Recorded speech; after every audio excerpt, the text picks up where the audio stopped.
Welcome to the Everyday Comfort Podcast, where we help homeowners make smart decisions and save money, and guide contractors on building trust, growing their business, and delivering real value. Let's dive into the show. I'm Anthony Mountain, your host of Everyday Comfort, the podcast built to serve homeowners and home service contractors. Whether you're a contractor looking to grow your business or a homeowner hoping to avoid costly surprises, we dive deep into real stories, practical tips, and smart strategies to help you succeed and stay comfortable every day. This episode is brought to you by Trust One, your reliable plumbing and HVAC contractor in Quincy, Mass. Our goal is to provide premier customer service that instills our customers with trust, confidence, and a unique experience. Trust One strives to be the most recommended heating, cooling, and plumbing company in the South Shore. To learn more about us and get in touch, visit trustoneservices.com.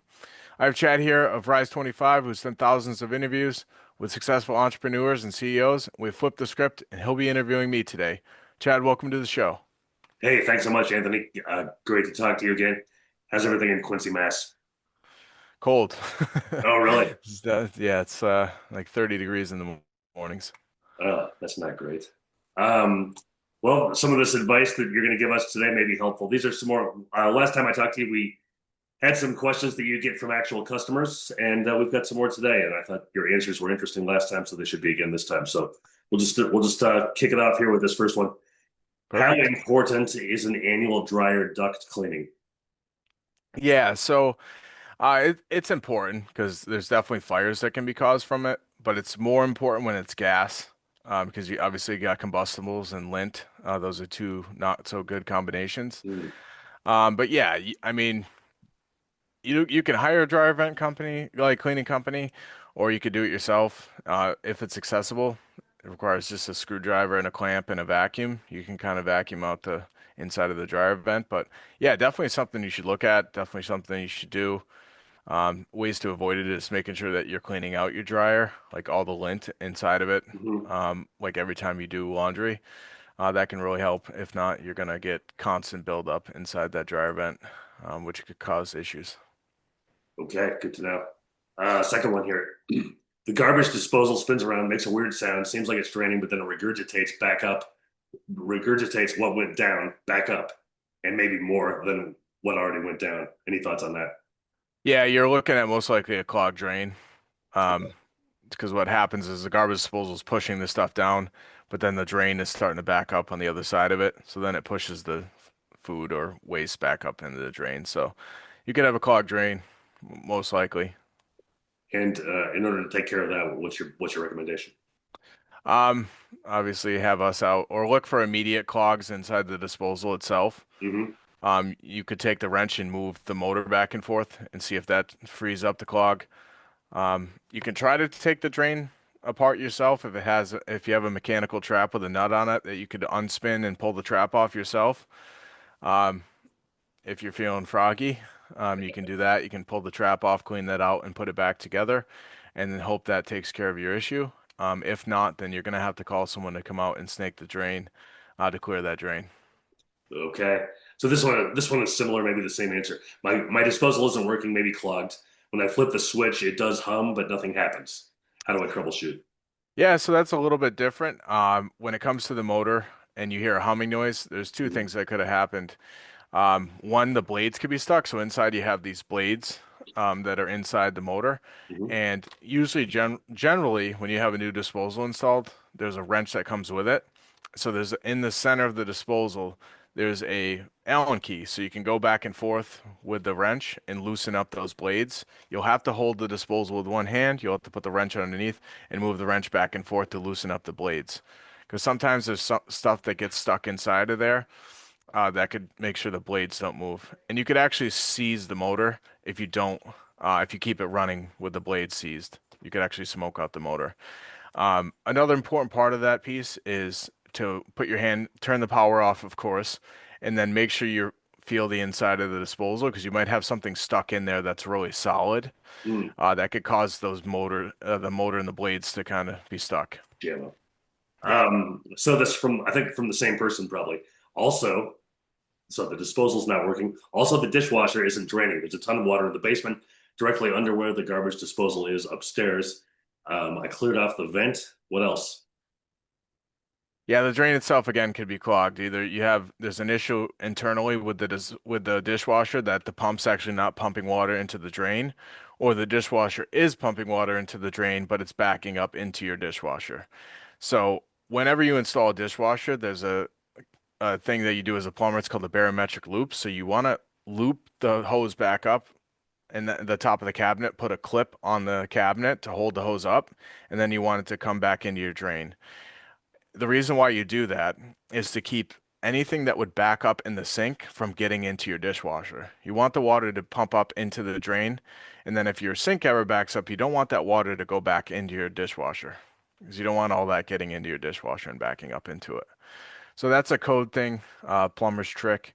I suggest to always have those on your dishwashers whenever they're installed. Make sure that when a contractor comes and installs that you have that loop.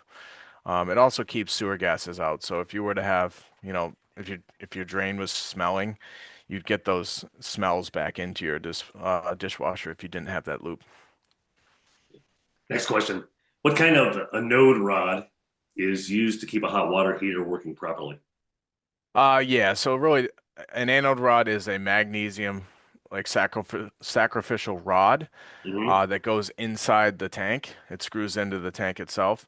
And what happens is that rod is made so that when, sediment and everything that's in your minerals, everything that's in your water, it actually eats away at that rod before it eats away at the tank. So when that rod starts to fail, it starts eating at the tank itself, and then that's how the tank rusts out. Um, you can change those anode rods, but if your water heater is anyway over 6 to 8 years old, it's not recommended. It's not really going to get you that much more of a lifespan because the damage is kind of already done. What you can do is on a brand new water heater is you can put a second one, and that would increase the lifespan from a 6 year warranty to a 10-year warranty. So that gets you two of those rods inside the tank, which extends the life of the water heater. Do you recommend that?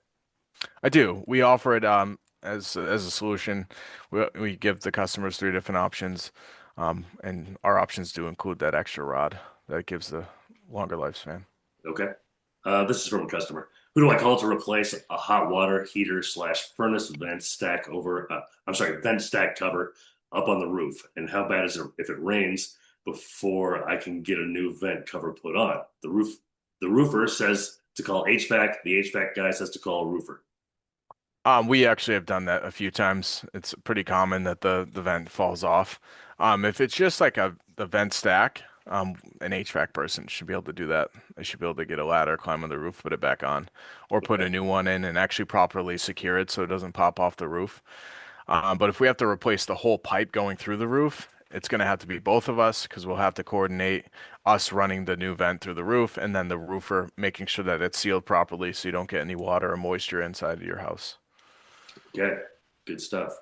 When I bought my home, I was told by the home inspector to get my furnace inspected, serviced, and cleaned by the date on the sticker. Just wondering if this is really something that's necessary and is this something I can do myself? Thanks, first time homeowner. I'm always going to recommend to, especially as a new homeowner, to get your heating system checked up, heating or cooling system checked up, especially when buying the home. Because if you're not familiar with the industry or heating and cooling systems, then you really don't know what you have in your home. Even if it's brand new, because I mean, I hate to say this, but there's contractors out there that don't install things properly, and you could be causing premature damage to a brand new system if it's not Hmm. installed properly. So it's worth getting a checkup from a professional, no matter what. It's definitely going to be worth your investment either way. I have a clogged kitchen sink, which is a single drain. I'm troubleshooting the clog, which I believe is in the P trap. I can't get the P trap open though. Any suggestions?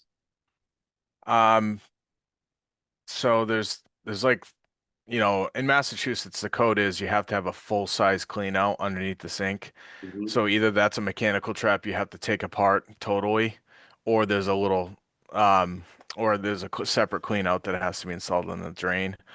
So generally, that little piece underneath, if you have a full size clean out and then a trap underneath, you can take a little piece off underneath it and then kind of clean out the trap itself. But the way to distinguish whether it's the trap or the drain itself is if you fill water into the sink and it backs up immediately, that generally shows you the clog's right there or the trap's clogged. Mm. If you run the sink for a while and it takes maybe 10, 20, 30 seconds to fill up, that shows you that the clog is further down. So based on how long it takes for that sink to back up, you can really determine where the clog is. Okay, good stuff.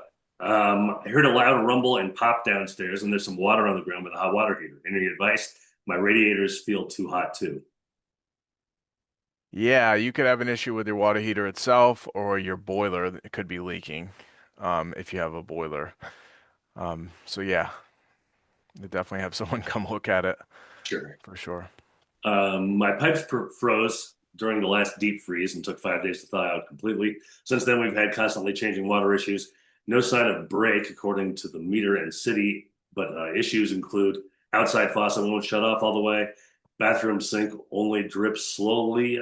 The shower and the toilet are fine, but the washer doesn't get hot water and sometimes fills very slowly. The kitchen sink works most of the time, but no pressure and rarely hot water. Any thoughts? Yes. So generally what happens when your pipes freeze, so a lot of these, components and shutoffs and frost-free hose bibs and, kitchen sink faucets, they have O-rings on the inside of them. And then if they freeze, those O-rings can crack and deteriorate, and then those can get inside of your pipes. So that might make sense why your faucet might be dripping because it's not actually sealed anymore because that O-ring might have cracked and broken. Is same with your outdoor faucet. If it didn't shut off all the way, usually the O-ring is cracked and deteriorated, and it's not allowing that outdoor faucet to close all the way and seal. That generally does happen when your pipes freeze. Things won't shut off all the way, or the pipe will break. I'd recommend getting some insulation or possibly rerouting your pipes so you don't have that issue anymore. We'd have to see the home in the situation to really make a determination on that. But there's definitely a reason why your pipes keep freezing. So, Last question from a customer. Our plumber came out and said, and is saying that we may have a cracked wastewater line or a collapsed line in our basement area. This sounds seriously expensive. What can I expect? Also, given the kitchen line had this happen, is it worth it to get the whole system checked out? yeah, so if you have any signs of, especially in Massachusetts, all the piping is really old. You got a lot of cast iron pipes, you got a lot of clay pipes. If you have any thoughts that you have a cracked pipe at all, definitely get a camera inspection. Go through. I have a professional. I'll have them go and show you the footage of what it looks like. You can see whether there's a crack or a sag in the pipe. And as far as cost goes, I mean, it all depends on if you do a spot repair, like if you have to get an excavator, dig a hole, fix the spot repair. Not always recommended, especially if your whole line's old. But it is a temporary solution. You can do that, or you can do what's called pipelining, is you can actually put basically like a hard cast that you'd put on like your arm. It's kind of a similar material. You'd line the entire pipe all the way out to the street.